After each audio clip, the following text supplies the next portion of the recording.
मकबूजा कश्मीर में मुसलमानों को अक़लियत में बदलने की साजिश। दुनिया भर में यौम इस्तेहसाल कश्मीर कल मनाया जाएगा। कल मुल्क भर में 1 मिनट की खामोशी इख्तियार की जाएगी। वज़ीर आज़म की मंजूरी से काबीना डिवीज़न ने नोटिफिकेशन जारी कर दिया। रैलियाँ, सेमिनार्स और दुआई तकरीब का इनेकाद भी किया जाएगा।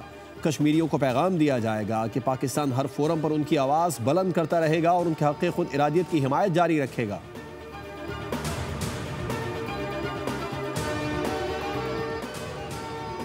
अमरीकी सदर डोनाल्ड ट्रंप की भारत को मजीद टैरिफ लगाने की धमकी। कहा, भारत पर महसूलात में मजीद इजाफा किया जाएगा। भारत न सिर्फ रूसी तेल खरीद रहा है बल्कि फ़रोख्त भी कर रहा है। भारत ज़्यादातर तेल को मुनाफा हासिल करने के लिए बेच भी रहा है। भारत को परवाह नहीं कि यूक्रेन में कितने लोग मारे जा रहे हैं।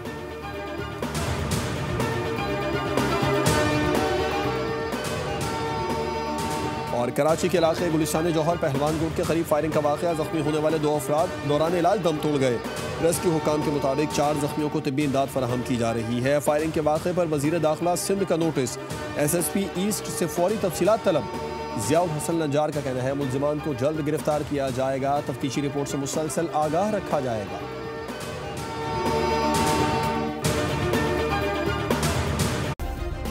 सब्सक्राइब करें और बेल दबाएं ताकि कोई खबर रह न जाए।